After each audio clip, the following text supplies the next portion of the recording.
Olá, candidatos que prestaram a prova da FUVEST, hoje é o primeiro dia da segunda fase, prova de português com questões de gramática, literatura e redação. As questões de literatura foram apenas 4, como já aconteceu nos 2 últimos anos, as questões 7, 8, 9 e 10, questões bastante trabalhosas, poderíamos dizer de um nível médio para elevado. Na primeira fase, a FUVEST valorizou bastante aspectos gerais dos livros, sem entrar em detalhes de enredos propriamente ditos e de personagens. Essa expectativa para a cobrança na segunda fase veio a se confirmar. As questões se voltaram basicamente para aspectos de enredo, destacaram demais, praticamente todas elas, os aspectos históricos envolvidos nas respectivas obras, e uma coisa que não é tanto do gosto da FUVEST, né, questão de estilo, estrutura, aspectos formais, que a banca gosta bastante, isso não foi explorado bastante na primeira fase, e na segunda agora apenas uma questão sobre estilo. Vejamos então. Primeiro a questão número 7. De certa forma, uma surpresa. Embora o enredo de nenhum livro tenha sido desenvolvido nas questões da primeira fase, mas O Tio, do José de Alencar, romance romântico, foi um livro bastante cobrado na primeira fase. Ele tornou a aparecer agora, né, na questão número 7. Um diálogo entre a personagem Berta e o Jean Fera. Então, a questão perguntava o seguinte: nesse trecho, Jean Fera refere-se de modo acerbo, né, exacerbado, forte, a uma determinada relação social, aquela que o vinculara anteriormente ao seu benfeitor, conforme diz Berta, revelando o mal-estar que tal relação lhe provoca. Que relação social é essa e em que consiste o mal-estar a ela associado? Ora, a relação social que o fragmento evidencia é a condição do Jean Fera, inicialmente como agregado. Ele era órfão, quando criança, ficou órfão, e foi acolhido pelo fazendeiro Afonso Galvão, que foi então o seu benfeitor. O Afonso Galvão foi o pai do Luiz Galvão. E nessa relação, ele vive numa relação então de dependência econômica direta, em relação ao proprietário. É interessante lembrar que o agregado no Brasil do século XIX, e O Tio é um romance ambientado na década de 1840, era uma pessoa que vivia junto com uma família de proprietários, de posses, rica, não tinha relação de parentesco com essa família, exercia atividades de confiança e atuava também como uma espécie de conselheiro, uma pessoa que orientava a família em decisões importantes, muitas vezes tendo então um peso moral. Esse estofo, né, do conselheiro não aparece na figura do Jean Fera, como a gente tem em outros romances do XIX, por exemplo, o exemplo mais conhecido, o Bentinho no Dom Casmurro. Mas, de qualquer maneira, é uma relação, né, de agregado, de protegido e que revela a dependência econômica em relação ao proprietário. Depois, na sequência, o item B. A fala de Jean Fera revela que, no contexto sócio-histórico em que estava inserido, sua posição social o fazia sentir-se ameaçado de ser identificado com outro tipo social. Identificação essa que ele considera intolerável. De que identificação se trata e por que Jean abomina? Explique sucintamente. Ora, nessa sociedade, como todos sabemos, as relações socioeconômicas eram bastante claras. Uma sociedade extremamente cindida. Senhores, proprietários de um lado e escravos, submissos, explorados, trabalhadores de outro. No meio, uma pequena brecha com alguns poucos homens livres. Então, né, a identificação, né, que aparece aí, de que identificação se trata e por que Jean abomina. Essa identificação é a identificação com o escravo. E ele abomina, evidentemente, porque ele não gostaria de voltar a viver numa condição de dependência, de submissão em relação ao fazendeiro, ao Luiz Galvão. E por isso, inclusive, ele opta por se tornar um capanga. Ele prefere viver, vamos dizer, nessa condição de marginalidade na sociedade a voltar a ser um escravo. Depois, a questão número 8, um fragmento do romance Quincas Borba. É livro, aliás, sobre o qual caíram 2 questões, a número 8 e um item da questão número 10. Nós temos o fragmento de uma passagem célebre, que é quando o Brás Cubas reencontra, muitos anos depois, o seu amigo de infância, o Quincas Borba. Quincas era um menino rico, de família rica, amigo de escola do Brás Cubas. Eles vão ficar separados por anos e agora o Brás Cubas o reencontra enquanto ele está cruzando o passeio público. O Quincas agora é um mendigo, tá? Está num estado lastimável, mal vestido, sujo e na hora da despedida o Brás Cubas abre a carteira e dá ao amigo uma moeda. Então diz lá o trechinho no meio do fragmento. E depois beijou-a, Quincas Borba, quando a recebeu, com muitos ademanes de ternura e tão ruidosa expansão que me produzia um sentimento misto de nojo e lástima. Ele, que era arguto, entendeu-me, ficou sério, grotescamente sério, e pediu-me desculpa da alegria, dizendo que era alegria de pobre, que não via, desde muitos anos, uma nota de 5.000 réis. Pois está em suas mãos ver outras muitas, disse eu. Continuou Brás Cubas. Sim, um tom de espanto, de dúvida, como quem pergunta, como poderei ter tantas moedas, como poderei ter tanto dinheiro? Acudiu ele, Quincas Borba, dando um bote para mim. Brás Cubas responde, trabalhando, concluí eu. Pois bem, o item A pergunta o seguinte, tendo em vista a autobiografia de Brás Cubas, posto que ele é o narrador da história, e as considerações que ao longo de suas memórias póstumas ele tece a respeito do tema do trabalho, comente o conselho que no excerto ele dá a Quincas Borba. O conselho, na verdade, é a fala final, extremamente sucinta, lacônica, podemos dizer, trabalhando, concluí eu. Esse é o conselho que o Brás Cubas dá. Bom, considerando o seu contexto das memórias póstumas, então a questão quer saber o que dá para depreender desta fala do Brás Cubas. A fala explicitamente mostra o caráter extremamente cínico do Brás Cubas. Podemos dizer que é uma fala apenas de efeito retórico, que ela não se ajusta propriamente às ações do Brás Cubas, ela é incoerente com as ações dele. Por quê? Ora, o Brás Cubas, como todos sabemos, foi um homem que viveu a vida inteira da herança legada pelo pai. Inclusive, no celebérrimo capítulo final das negativas, quando ele faz aquele apanhado geral da sua vida, pondera os prós e os contras, seus acertos e desacertos, ele muito claramente menciona como uma das vantagens que ele colheu na sua existência, marcada por tantos fracassos, o fato de ele nunca ter ganho o pão com o suor do próprio rosto. Ele se vangloria do fato de nunca ter trabalhado. Daí, essa resposta que ele dá ao amigo, que poderia obter mais dinheiro trabalhando, ser uma resposta meramente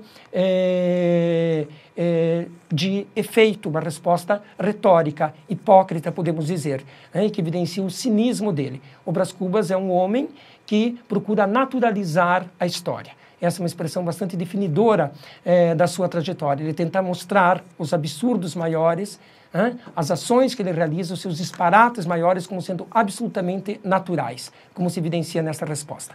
Depois, o item B. Tendo agora como referência a história de Dona Plácida, contada no livro, discuta sucintamente o mencionado conselho de Brás Cubas.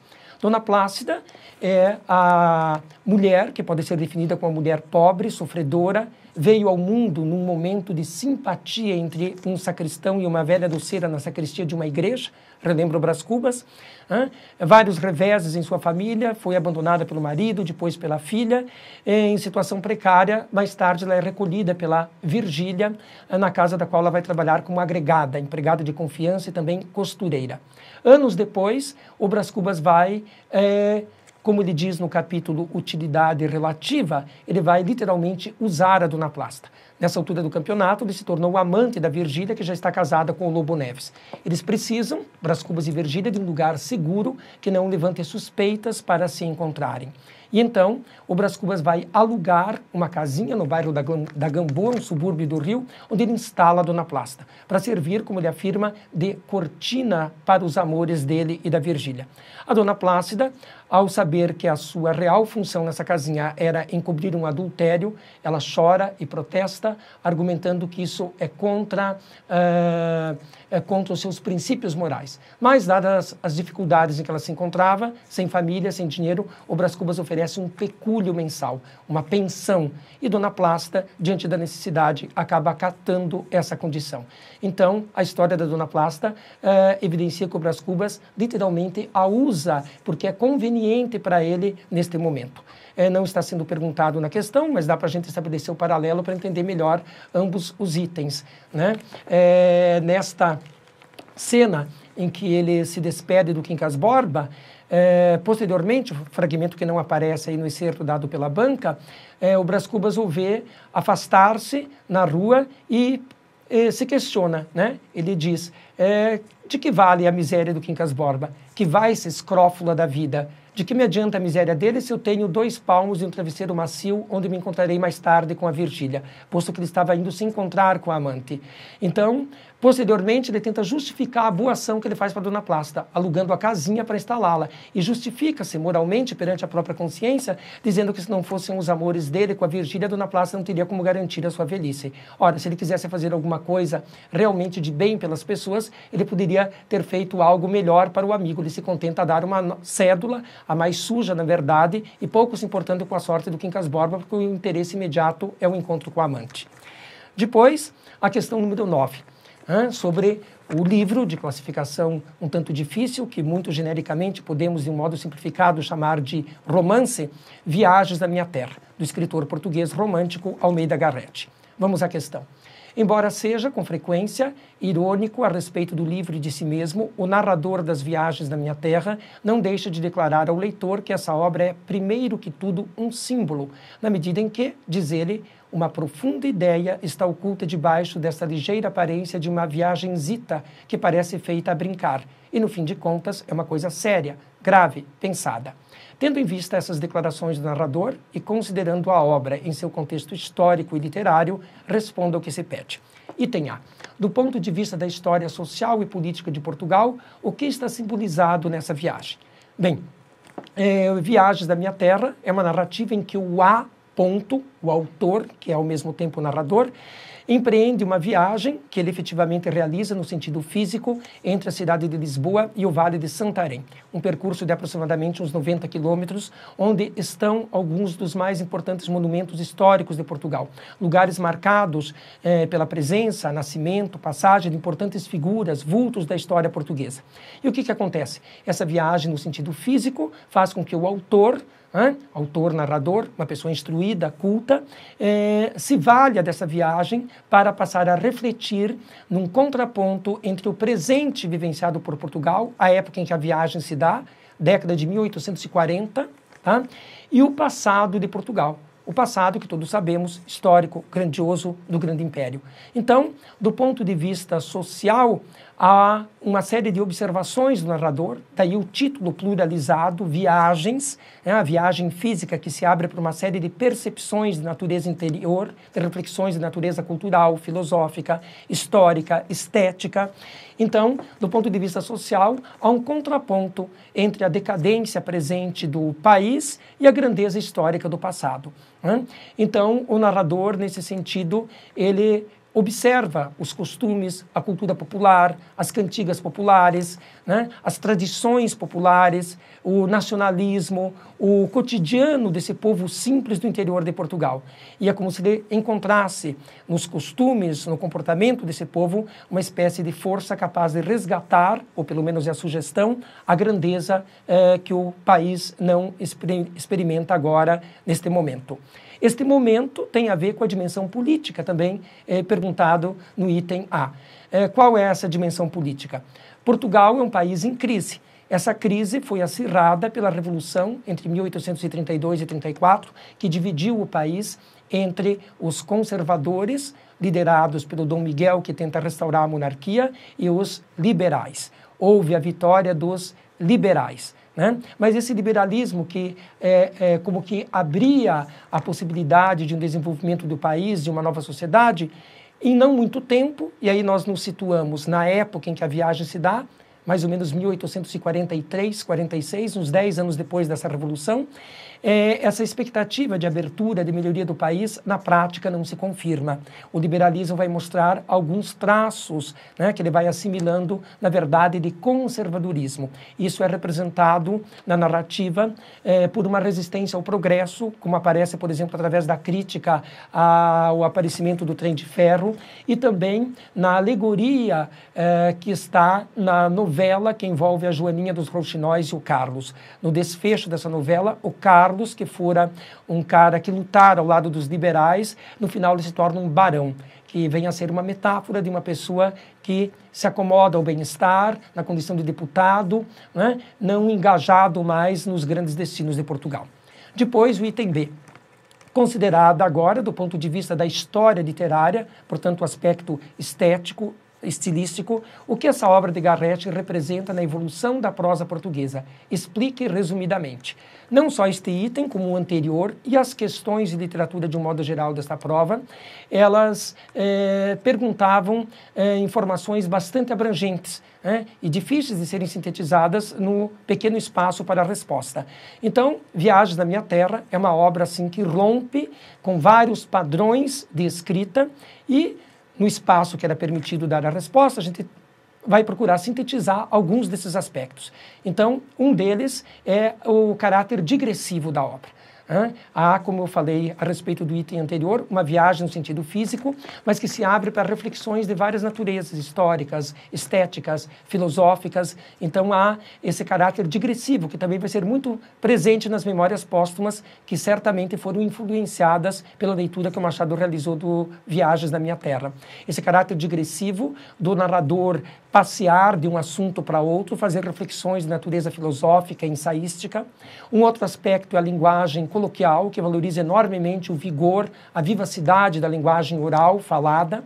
O rompimento da linearidade, é uma obra que fragmenta as informações, que vai dispondo-as em capítulos que depois são retomados, principalmente a novela da Joaninha dos Rouxinóis, e ainda podemos destacar a própria paródia que é empreendida a respeito do romantismo. Existem várias passagens do livro que criticam explicitamente os típicos procedimentos românticos, seja a maneira de descrever as paisagens, de compor os personagens, ou como aparece no capítulo 5º, por exemplo, uma paródia de como se faz, como se constitui um drama teatral em Portugal.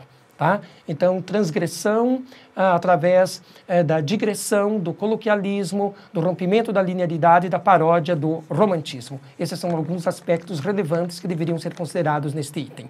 Finalmente, a questão número 10.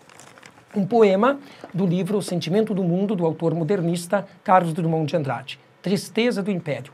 Os conselheiros angustiados ante o colo e búrnio das donzelas opulentas, que ao piano abemolavam, busco a campina serena para livre suspirar, esqueciam a guerra do Paraguai, o enfado bolorento de São Cristóvão, a dor cada vez mais forte dos negros, e sorvendo mecânicos uma pitada de rapé, sonhavam a futura libertação dos instintos e ninhos de amor a serem instalados nos arranha-céus de Copacabana com rádio e telefone automático.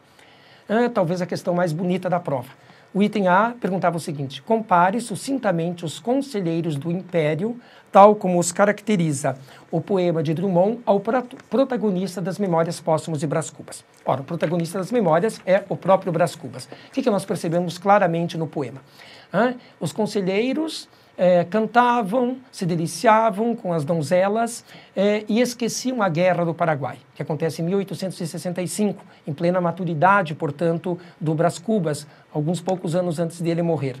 O enfado bolorento de São Cristóvão, que mostra o tédio que dominava a sociedade e a dor cada vez mais forte dos negros. Ora, essa referência aos conselheiros angustiados, que remete à época do Império, então caracteriza, como nas memórias, o século XIX. A indiferença das nossas elites perante os grandes problemas políticos, a questão dos negros, e como a gente percebe muito bem na conduta do Brás Cubas. O exemplo talvez melhor no conjunto da obra seja a, entre aspas, carreira política do Brás Cubas. Quando ele se torna deputado, o único projeto que ele realiza é a proposta medíocre da redução do tamanho da aba da barretina usada pelos guardas. Ele achava que a aba era excessivamente grande e tornava o visual dos guardas deselegantes. Isso evidencia metonimicamente, a parte pelo todo, a mediocridade da sua atuação política. Então, o aspecto comum do poema com o contexto das Memórias Póstumas é essa indiferença que mostra o caráter arrogante e prepotente dessa sociedade de privilégios constituída pelos proprietários e, no outro extremo, os negros, os trabalhadores braçais. Depois, o item B. Tendo agora como referência... Ao conjugar de maneira intempestiva o passado imperial ao presente de seu próprio tempo, qual é a percepção da história do Brasil que o poeta revela ser a sua? Explique resumidamente. Ora, Drummond escreve os poemas de Sentimento do Mundo entre o início dos anos 30 e a publicação do livro em 1940. Então, é o contexto de um Brasil, um período crítico da nossa história política e também de modernização, de crescimento da classe burguesa no espaço das grandes cidades. A evidência disso está nos 2 versos finais. Sonhavam a futura libertação dos instintos e ninhos de amor a serem instalados nos arranha-céus de Copacabana com rádio e telefone automático. As referências aos arranha-céus, Copacabana, que é um bairro que começa a se desenvolver aí em meados do século XX, rádio e telefone automático são índices reveladores do bem-estar burguês, da vida urbana nas grandes cidades. Então, quando ele contrapõe os conselheiros aos futuros moradores de Copacabana, a visão que se revela é uma visão amarga, pessimista, desencantada, porque percebe-se que a estrutura profunda dessa sociedade não se modificou. O bem-estar imediato, o mundo, como diz o título de um dos capítulos das Memórias, reduzido à ponta do próprio nariz, mostra, então, o desencanto diante de uma sociedade que não se modificou na sua essência. Questões bem elaboradas, claras, porém um tanto trabalhosas, e o espaço, insisto, um pouco exíguo para a abrangência dos aspectos perguntados. Espero que você tenha se dado muito bem.